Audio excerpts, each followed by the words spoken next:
आपके इस प्रभाव को न जानते हुए आप मेरे सखा हैं ऐसा मानकर प्रेम से अथवा प्रमाद से भी मैंने हे कृष्ण, हे यादव, हे सखे इस प्रकार जो कुछ बिना सोचे समझे हठ से कहा है। आप जो मेरे द्वारा विनोद के लिए विहार, शैया, आसन और भोजन आदि में अकेले अथवा उन सखाओं के सामने भी अपमानित किए गए हैं, वह सब अपराध अप्रेम स्वरूप अर्थात अचिंत्य प्रभाव वाले आपसे मैं क्षमा करवाता हूँ।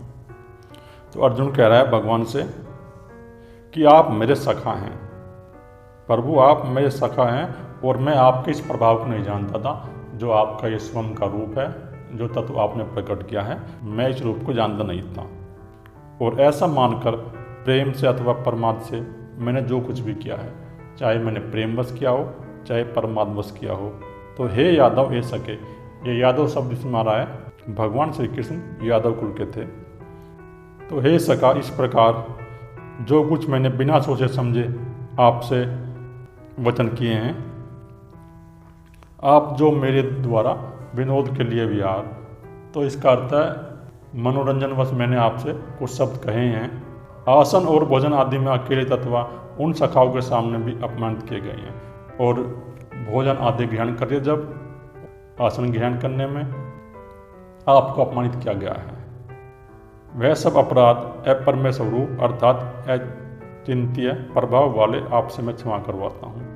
तो वे जो मैंने आपसे अपराध किए हुए हैं आप उनको क्षमा कर दो। मैंने जो विनोदवश और अहंकारवश वे अपराध किए हैं, तो भगवान मैं आपसे वे क्षमा करवाता हूँ, आप उनको क्षमा कर दो,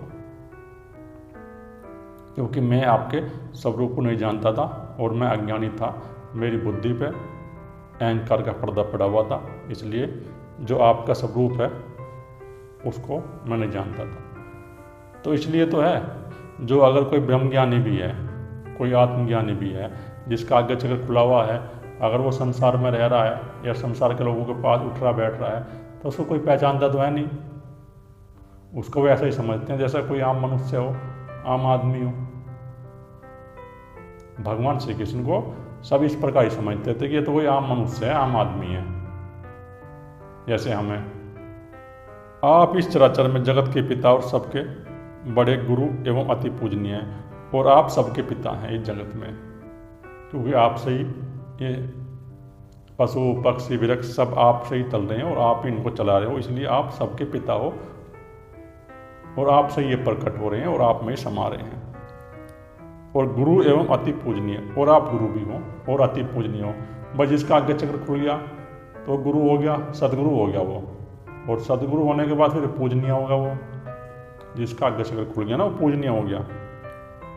ये अनुपम प्रभाव वाले तीनों लोकों में आपके समान भी दूसरा कोई नहीं है, फिर भी अधिक तो कैसे हो सकता है। तो हे भगवान, जो तीनों लोक हैं उन तीनों लोकों में आपके समान कोई नहीं है, और मैंने ऐसा कोई आदमी नहीं देखा जो आपके समान है। और इस प्रकार तो अर्जुन यही कह रहा है बार बार कि भगवान आपके अंदर वो तत्व प्रकट हो गया है और आपके समान कोई भी नहीं है, क्योंकि जो वो तत्व को प्रकट कर लेता, जिसका जब उसके अंदर वो परमपिता परमात्मा का तत्व प्रकट हो जाता है तो उसका अहंकार नष्ट हो जाता है, और जिसका अहंकार नष्ट हो गया तो फिर वो परमपिता परमात्मा ही हो गया। तो अर्जुन यही कह रहा है कि आपके समान कोई नहीं है, आप ही जो है इस जगत को चला रहे हो और आपके अनुसार ये सारा जगत चल रहा है। हे प्रभु, मैं शरीर को भली भांति चरणों में निवेदित कर प्रणाम करके स्तुति करने योग्य आप ईश्वर को प्रसन्न होने के लिए प्रार्थना करता हूँ। भगवान श्री कृष्ण के चरणों में शीश को झुका दिया और प्रणाम करने लगा और भगवान श्री कृष्ण की स्तुति करने लगा अर्जुन। जब अर्जुन को पता चल गया कि भगवान श्री कृष्ण ही वो परमपिता परमात्मा है, तो वह उनको प्रणाम करने लगा। हे देव, पिता जैसे पुत्र के सखा, जैसे सखा के और पति प्रियतमा के पत्नी के अपराध सहन करते हैं, वैसे ही आप भी मेरे अपराध को सहन करने योग्य हैं। और हे प्रभु, हे देव, जिस प्रकार पुत्र के अपराध सहन कर लेता है पिता। अगर कोई पुत्र अपराध कर लेता है, घर में कुछ गलत काम कर देता है, तो उसको जो पिता होता है वो सहन कर लेता है, उसको कुछ कहेगा नहीं, वो सहन कर लेगा या समझा देगा, बार बार डांटेगा, लेकिन ये तो है नहीं कि उसको जेल में बंद करवा देगा। वह थोड़ा मार लेगा, पीट लेगा और उनको सहन कर लेगा। और जिस प्रकार पति अपनी पत्नी के अपराध सहन कर लेता है, अगर पत्नी कोई अपराध कर लेती है, कुछ कह देती है, तो पति उसको सहन कर लेता है। तो अर्जुन यही कह रहा है कि भगवान जैसे ये अपराध सहन कर लेते हैं, तो उसी प्रकार आप भी मेरे अपराधों को सहन करो और इनके सहन करने योग्य बन जाओ। आप इनको सभी को सहन कर लो। मैं पहले न देखे हुए आपके इस आश्चर्य रूप को देखकर हर्षित हो रहा हूँ, और पहले मैंने कभी ऐसा आपका रूप नहीं देखा, लेकिन अब मैं इसको देखकर हर्षित हो रहा हूँ और प्रसन्न हो रहा हूँ और खुश हो रहा हूँ। और मेरा मन भय से अति व्याकुल हो रहा है, और अर्जुन के मन के अंदर भय उत्पन्न हो रहा है। क्योंकि भय उत्पन्न इसलिए हो रहा है क्योंकि अर्जुन इस संसार को सत्य मान के बैठा हुआ था, और इस प्रकार बैठा हुआ था कि ये मेरे पिता माँ हैं, ये मेरे मामा हैं, ये चाचा हैं। तो अर्जुन का जो है मन पूरी तरह से जगत में आसक्त था। और जब अर्जुन को उस तत्व का अनुभव हो गया, तो अर्जुन ने देख लिया कि सब के अंदर वो परमपिता परमात्मा तत्व है, और सभी उस काल के अंदर समा रहे हैं, उस काल से प्रकट हो रहे हैं। जब अर्जुन को पता चल गया कि ये सब पंच महाभूत से निकल रहे हैं और पंच महाभूत में जा रहे हैं, और जो पंच महाभूत हैं वो उस परमपिता परमात्मा से ही निकल रहे हैं, तो भय इसलिए हो गया अर्जुन को। इसलिए आप उस अपने चतुर्भुज विष्णु रूप को ही मुझको दिखलाइए। तो इसलिए हे भगवान, जो आपका वो चतुर्भुज रूप है, विष्णु रूप है, उसको मुझे दिखलाइए कि वो है क्या, और प्रसन्न होइए, आप खुश होइए। मैं वैसे ही आपको मुकुट धारण किए हुए तथा गदा और चक्र हाथ में लिए हुए देखना चाहता हूँ। इसलिए हे विश्वरूप, हे महाभाव, आप उस चतुर्भुज रूप में प्रकट होइए। तो भगवान, मैं आपको एक बार देखना चाहता हूँ, वो जो आपका चतुर्भुज रूप है उसको मैं देखना चाहता हूँ एक बार।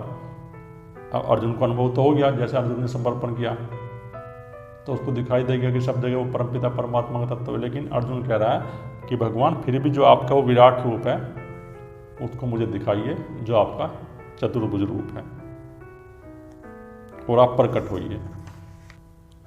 श्री भगवान बोले, हे अर्जुन, अनुग्रह पूर्वक मैंने अपनी योग शक्ति के प्रभाव से यह मेरा परम तेजों में सबका आदि और सीमा रहित विराट रूप तुझको दिखलाया है, जिसे तेरे अतिरिक्त दूसरे किसी ने पहले नहीं देखा।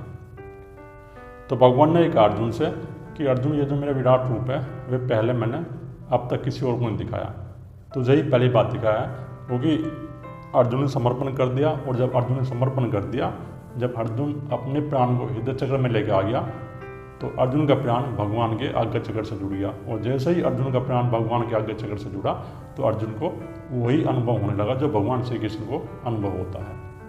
और ये जो मेरा रूप है, ये योग शक्ति के प्रभाव से ढका हुआ है, इसलिए इसको कोई देख नहीं सकता। क्योंकि योग शक्ति, वो जो योग शक्ति की बात हो रही है, माया है, वो जो 3 गुण की माया है, सतोगुण, रजोगुण, तमोगुण, इस 3 गुण की माया से वो जो चेतन शक्ति है वो ढकी हुई है।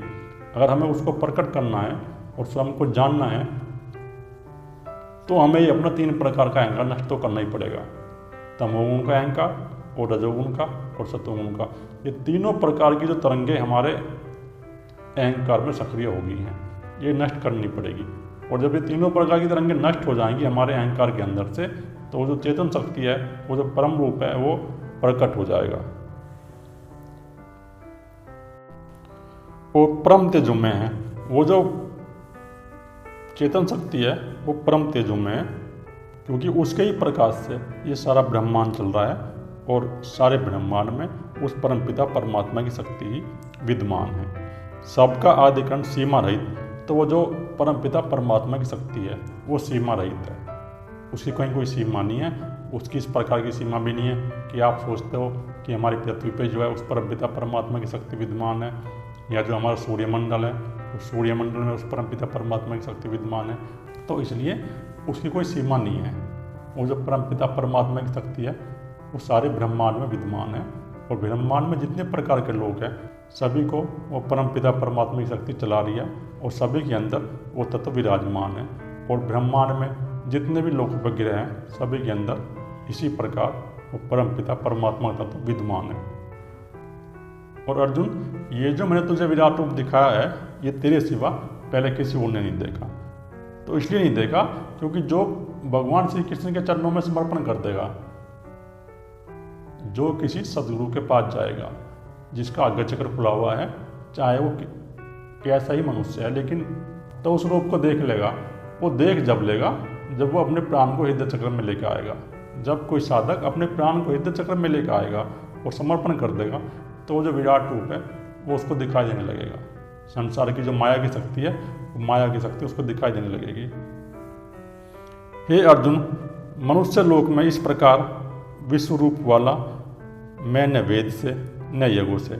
तो अर्जुन, इस मनुष्य लोक में विश्व रूप वाला, तो जो परमपिता परमात्मा का विश्व रूप है वो सबके अंदर है, वो सभी के अंदर प्रकट है।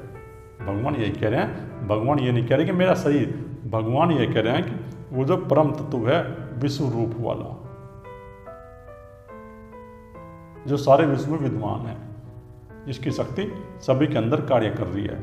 चाहे हम कितने वेद पढ़ लें, हम रोज वेद पढ़ें और वेदों के श्लोकों का अध्ययन करें, लेकिन कुछ होने वाला नहीं है, क्योंकि भगवान ने कह दिया कि उस परम पिता परमात्मा के तत्व को कोई वेद से जान नहीं सकता।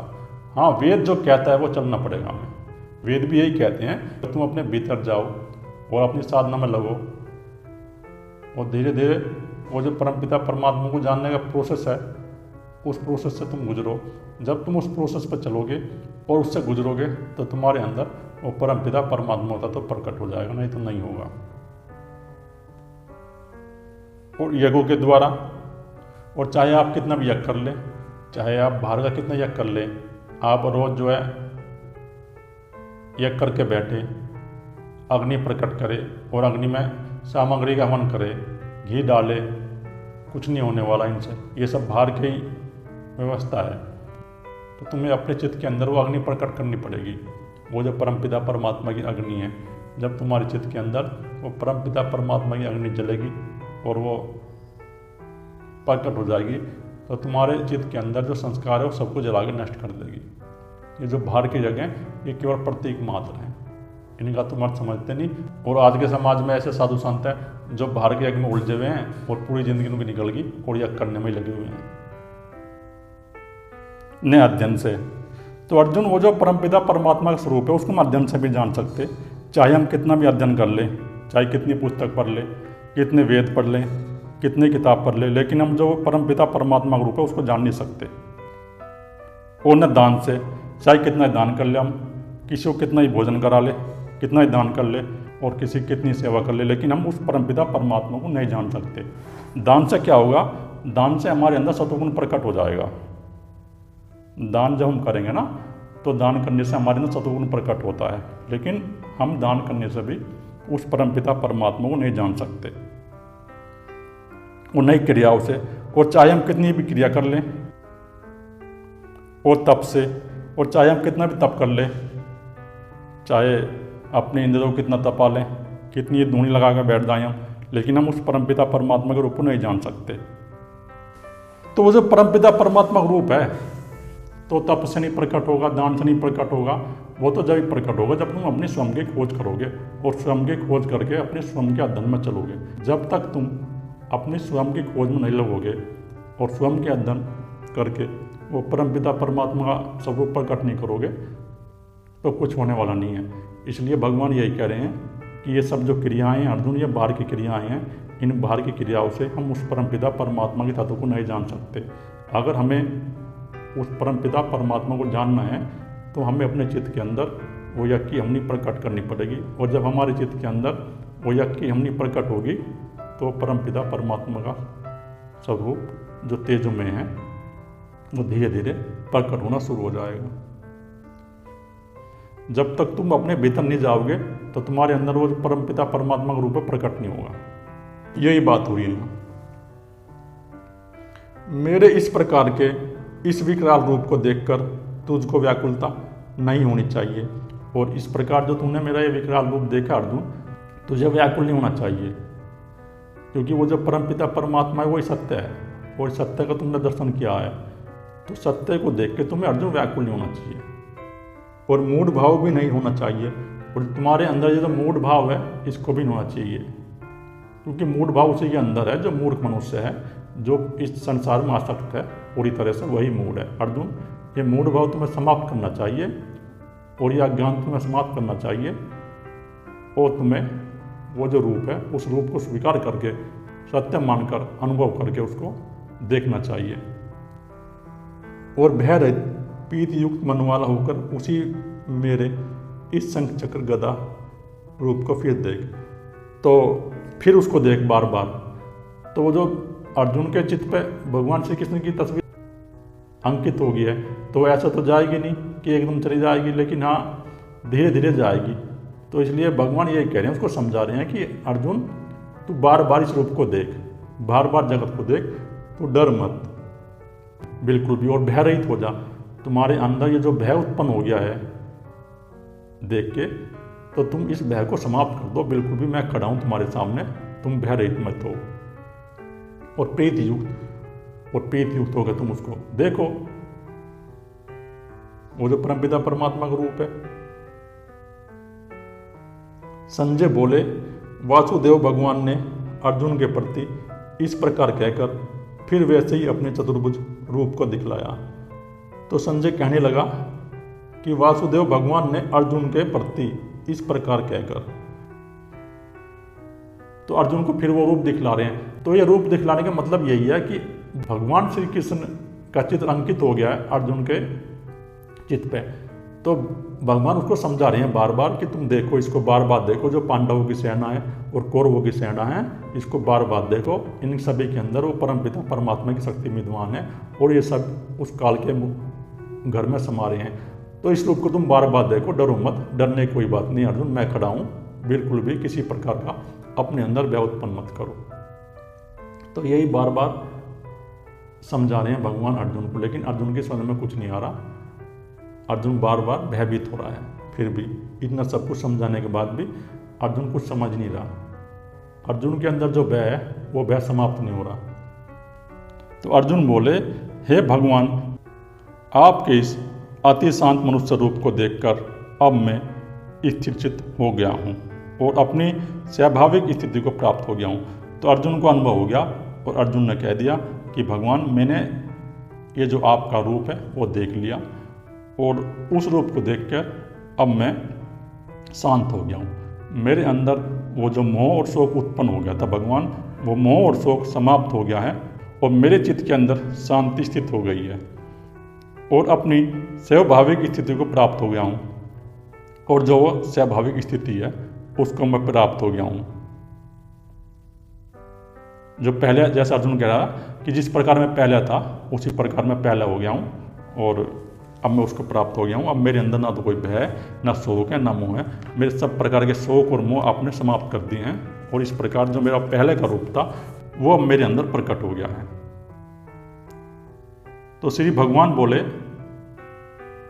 हे अर्जुन, तुमने जो ये मेरा रूप देखा है अर्थात इसके दर्शन बड़े ही दुर्लभ हैं। तो भगवान कह रहे हैं कि अर्जुन, ये जो तुमने मेरा रूप देखा है ना, इसके दर्शन जो है बड़े दुर्लभ हैं। वो किसी किसी को होते हैं, वो उसी को होते हैं जो मनुष्य समर्पण कर देगा, और जो मनुष्य समर्पण नहीं करेगा तो उस परमपिता परमात्मा के रूप को नहीं देख सकता। जो अपने सदगुरु के पास जाकर समर्पण कर देगा तो उसको वो परमपिता परमात्मा का रूप दिखाई दे जाएगा, लेकिन जो समर्पण नहीं करेगा उसको वह रूप दिखाई नहीं देगा। इसलिए कह रहे हैं भगवान कि इसके दर्शन बड़े दुर्लभ हैं। इस परमपिता परमात्मा के तत्व के जो दर्शन है वो बड़े दुर्लभ हैं, बड़ी मुश्किल से इसके दर्शन होते हैं। देवता भी सदा इस रूप के दर्शन की आकांक्षा करते हैं, और जो देवता हैं, जो सतोगुनी मनुष्य हैं, तो जो सतोगुनी मनुष्य हैं ना, वे भी इस रूप को सब देखना चाहते हैं। वे भी वो जो परमपिता परमात्मा का रूप है उसको प्रकट करना चाहते हैं, आकांक्षा रखते हैं। जब भी कह रहे हैं भगवान कि इसको देखने की आकांक्षा रखते हैं। तो आकांक्षा वही रखेगा जो सतोगुणी मनुष्य होगा और जो अपनी स्वयं की खोज में लगा हुआ है, जो निरंतर अपनी स्वयं की खोज में लगा हुआ है। तो इस प्रकार वो अपने अंदर आकांक्षा रखेगा कि मुझे भी उस तत्व का दर्शन हो जाए और वो जो परमपिता परमात्मा का रूप है उसको मैं देख लूँ और उसका अनुभव कर लूँ। इस प्रकार सतोगुणी मनुष्य जो है आकांक्षा रखता है और वही देवता है। देव वो है जिसके अंदर सतोगुण है और पितृ वो है जिसके अंदर रजोगुण है और प्रेत वो है जिसके अंदर तमोगुण है। जिस प्रकार तुमने मुझको देखा है,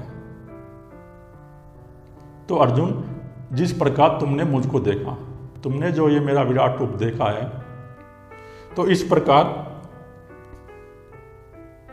न तो वेदों से, न तप से, न दान से और न यज्ञ से, तो जिस प्रकार तुमने मुझको देखा है, इस प्रकार यह रूप न तो वेदों से, न तप से, न दान से और न यज्ञ से देखा जा सकता। तो भगवान फिर कह रहे हैं, अब दोबारा कह रहे हैं कि अर्जुन जिस प्रकार तुमने वो जो परमपिता परमात्मा का रूप देखा है और उसका अनुभव किया है, उस तत्व का कोई अनुभव न तो वेद से कर सकता है, न तप से कर सकता है और न ध्यान से कर सकता है। तो वो जो परमपिता परमात्मा का अनुभव है वो जब ही होगा जब हमारे अंदर वो तत्व प्रकट होगा। जब हमारे अंदर वो तत्व प्रकट नहीं होगा तो हमें वो परमपिता परमात्मा का अनुभव नहीं होगा। हे अर्जुन, अनन्य भक्ति के द्वारा इस प्रकार मैं प्रत्यक्ष देखने के लिए, तत्व से जानने के लिए तथा प्रवेश करने के लिए अर्थात एक भाव से प्राप्त होने के लिए शक्य हूँ। तो भगवान ये कह रहे हैं कि अनन्य भक्ति के द्वारा, तो जो परमपिता परमात्मा का रूप है उसको हम जब भी देख सकते हैं जब हमारे मन के अंदर, हमारे चित्त के अंदर, हमारे हृदय के अंदर वो अनन्य प्रेम और अनन्य भक्ति प्रकट होगी। अगर हमारे चित्त के अंदर परमात्मा के लिए अनन्य प्रेम और अनन्य भक्ति नहीं होगी तो उस रूप को हम देख नहीं सकते। उस रूप को हम जब भी देखेंगे जब हमारे अंदर प्रेम प्रकट होगा और उसको प्रत्यक्ष देखना पड़ेगा हमें। वो जो परमपिता परमात्मा का रूप है ना, वो प्रत्यक्ष देखना पड़ेगा, वो तत्व से जानना, उसको तत्व से जानना। देखो क्या करें भगवान ये नहीं कह रहे कि मेरे शरीर को जानना, भगवान यही कह रहे हैं अर्जुन को कि उसको तत्व से जानना। वो जो परमपिता परमात्मा का रूप है वो हमें तत्व से जानना पड़ेगा। अर्जुन को अनुभव तो हो गया क्योंकि अर्जुन ने समर्पण कर दिया और समर्पण करके अर्जुन को अनुभव तो हो गया उस परमपिता परमात्मा के रूप का, लेकिन वो अनुभव रहेगा कुछ समय तक ही रहेगा, जब तक भगवान श्री कृष्ण की वाइब्रेशन रहेंगी। और जब तक ही रहा जब तक महाभारत के युद्ध चला। महाभारत के युद्ध के बाद वो वाइब्रेशन चली गई और वो रूप चला गया। तो इसलिए भगवान ये कह रहे हैं कि तत्व से प्रकट करना पड़ेगा। तो वो जो परमपिता परमात्मा का रूप है वो हमें तत्व से प्रकट करना पड़ेगा। जब तक वो परमपिता का परमात्मा का रूप हम तत्व से प्रकट नहीं करेंगे तो स्वरूप हमारे अंदर प्रकट नहीं होगा। तो तत्व से जानो उसको, तत्व से जानना जरूरी है। वो जो परमपिता परमात्मा का रूप है उसे तत्व से जाना जाता है, उसे तत्व से जानते हैं हम। वो जो तत्व है उसका अनुभव करना पड़ेगा। वो तत्व का अनुभव जब होगा जब चित्त मंडल में वो ज्ञान की अग्नि जलाएंगे। ज्ञान की अग्नि हमारे सारे संस्कारों को जलाकर नष्ट कर देगी। जब हमारे चित्त के अंदर वो ज्ञान की अग्नि जलेगी, अगर हम अपने चित्त के अंदर वो ज्ञान की अग्नि नहीं जलाएंगे तो वो रूप नहीं प्रकट होगा। हमें अपने मन की व्यक्ति का साक्षी होना ही पड़ेगा, अपने मन को वर्तमान में लेके आना ही पड़ेगा, अपने विचारों को देखने वाला होना ही पड़ेगा, साक्षी होना ही पड़ेगा। जब इस प्रकार हम अभ्यास करेंगे तो रूप तत्व से प्रकट होगा। और उसमें भी समय लगता है, प्रोसेस लगता है। वो भी ये नहीं है कि एक दिन में हो जाएगा, 2 दिन में हो जाएगा, उसमें भी 15 से 20 साल का समय लगेगा जब तुम निरंतर अभ्यास करोगे। अगर तुम अभ्यास बंद कर दोगे तो रूप प्रकट नहीं होगा। तुम्हें निरंतर उस परमपिता परमात्मा की प्राप्ति के लिए अभ्यास करना पड़ेगा और एक ही भाव से। तो एक भाव ये होना चाहिए कि हमें उस परमपिता परमात्मा को जानना है और हमारे अंदर कोई दूसरा भाव नहीं होना चाहिए। अगर हमारे अंदर कोई दूसरा भाव होगा तो हमारा चित्त भटक जाएगा, और जब हमारा चित्त भटक जाएगा तो अपने अंदर एक भाव रखना है। अपने हृदय के अंदर वो एक भाव यही रखना है कि मुझे कैसे भी किसी प्रकार उस परमपिता परमात्मा के रूप को प्रकट करना है, उस तत्व को जानना है, उसका अनुभव करना है। ये भाव हमें अपने मन के अंदर रखना है। जब हम अपने मन के अंदर इस प्रकार का भाव रखेंगे तो जो परमपिता परमात्मा का रूप है प्रकट हो जाएगा, कोई किसी प्रकार की देर नहीं लगेगी अर्जुन। और हे अर्जुन, जो पुरुष केवल मेरे ही लिए संपूर्ण कर्तव्य कर्मों को करने वाला है, कि अर्जुन जो मनुष्य इस प्रकार कर्म करता है वो परमात्मा के लिए कर्म करता है। जो भी कर्म करता है संसार में, चाहे वो कर्म करे चाहे योग साधना करे, लेकिन वो परमपिता परमात्मा को समर्पण कर देगा। तो जिसके हृदय के अंदर प्रेम होगा भगवान को प्राप्त करने का, तो वो जो भी कर्म करेगा वो परमात्मा को समर्पित कर देगा, क्योंकि वो अपने अंदर अहंकार नहीं रखेगा कि ये मैं कर रहा हूँ। वो इस प्रकार ही करेगा, मैं जो कर रहा हूँ वो परमपिता परमात्मा ही करा रहा है, मैं तो निमित्त मात्र हूँ। मेरा प्रयाण मेरा भक्त है, और जो ऐसा मनुष्य है वो मेरा भक्त है, मेरा प्रयाण है। तो भगवान बार बार यही कह रहे हैं कि तुम संसार में जो कुछ भी कर रहे हो, चाहे कोई दुकान कर रहे हो, कोई बिजनेस कर रहे हो, नौकरी कर रहे हो, खेती कर रहे हो, जिस प्रकार का भी तुम्हारा काम है, वो उसको यही मान कर चलो कि वो सब परमपिता परमात्मा करा रहा है। जब तुम इस प्रकार मानोगे कि वो परमपिता परमात्मा ही करा रहा है, तो तुम्हारे अंदर वो प्रेम प्रकट होगा, वो भावना प्रकट होगी, उस तत्व को जानने की जिज्ञासा उत्पन्न होगी। और जब तुम्हारे अंदर वो तत्व को जानने की जिज्ञासा उत्पन्न होगी तो तुम फिर उस मार्ग पर चल जाओगे, नहीं तो तुम उस मार्ग पर नहीं चलोगे। और आसक्ति रहित, और हमारे मन के अंदर आसक्ति नहीं होनी चाहिए। भाई हमें अपने मन के अंदर से आसक्ति तो समाप्त करनी पड़ेगी।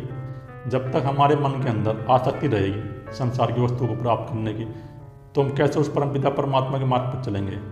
तो अगर हमें उस परमपिता परमात्मा के मार्ग पर चलना है, तो हमारे अंदर ये जो आसक्ति है, जगत की वस्तु पर पकड़ बनी हुई है, हम रात दिन जो है सपने में नोट ही गिन रहे हैं और संसार की वस्तु को इकट्ठा करने में लगे हुए हैं, और हमारे चित्त के अंदर आसक्ति है। और आज का मनुष्य जो भक्ति भी कर रहा है, जो भगवान श्री कृष्ण के नाम पर चल रहा है, तो उसके अंदर भी आसक्ति है। तो हमें अपने मन के अंदर से आसक्ति नष्ट करनी पड़ेगी। और आसक्ति जब भी नष्ट होगी जब हम जो कुछ भी करेंगे संसार में रह के, वो कर्तव्य कर्म करेंगे, वो सब उस परमपिता परमात्मा को समर्पित कर देंगे। जब हम वो कर्तव्य कर्म उस परमपिता परमात्मा को समर्पित कर देंगे, तो हमारे अंदर प्रेम उत्पन्न होगा, और ये जो आसक्ति है ये आसक्ति नष्ट हो जाएगी। नहीं तो ये आसक्ति नष्ट नहीं होगी। और संपूर्ण भूत प्राणियों में वैर भाव से रहित, और जितने भूत प्राणी हैं, देखो ये क्या कह रहे भगवान, जितने भूत प्राणी हैं, भूत प्राणी कौन है? पशु, पक्षी, वृक्ष, मनुष्य, जिसके अंदर जो चेतन शक्ति कार्य कर रही है, वो सब भूत प्राणी है जो इन पंच महाभूतों से उत्पन्न है। तो उनके प्रति में वैर भाव नहीं रखना, उनके सबके प्रति में प्रेम रखना है। पक्षियों से प्रेम करना है, और पशुओं से प्रेम करना है, और मनुष्य से प्रेम करना है। किसी प्रकार की कोई ईर्ष्या नहीं हो किसी मनुष्य के प्रति हमारे अंदर। जब हमारे अंदर किसी भी प्रकार की कोई ईर्ष्या नहीं होगी मनुष्य के प्रति, तो हमारा चित्त शांत हो जाएगा। नहीं तो हमारा चित्त शांत नहीं होगा। हमें अपने चित्त को शांत करने के लिए ये जो हमारे अंदर ईर्ष्या है, ये ईर्ष्या नष्ट करनी पड़ेगी। सबसे प्रेम प्रकट करना पड़ेगा। जब हमारे अंदर प्रेम उत्पन्न होगा और शांति उत्पन्न होगी, तो हमारे अंदर फिर समर्पण आएगा। और जब हमारे अंदर समर्पण आ जाएगा उस परमपिता परमात्मा के प्रति, तो हम फिर सबसे प्रेम करेंगे, चाहे वो किसी प्रकार का जीव हो, जंतु हो, मनुष्य हो। वो अनन्य भक्त युक्त पुरुष मुझको ही प्राप्त होता है। और भगवान ने कह दिया, जिस पुरुष के अंदर, जिस मनुष्य के अंदर इस प्रकार भगवान के प्रति अनन्य प्रेम है, अनन्य भक्ति है, तो मुझको ही प्राप्त होगा। तो भगवान का कहने का ये है कि जो अपने प्राण को हृदय चक्र में लेकर आएगा, जो साधक साधिका अपने प्राण को हृदय चक्र में लेकर आ जाएंगे, और हृदय चक्र खुल जाएगा, तो फिर जो आगे का रास्ता ना सब मिल जाएगा, फिर वो मुझको प्राप्त हो जाएगा। कोई बड़ी बात नहीं है, तुम अपने प्राण को हृदय चक्र में लेकर आओ और समर्पित कर दो। जब तुम उस परमपिता परमात्मा के प्रति समर्पण कर दोगे, तुम्हारे हृदय में प्रेम उत्पन्न हो जाएगा, तो तुम्हारे अंदर वो परमपिता परमात्मा का स्वरूप प्रकट हो जाएगा।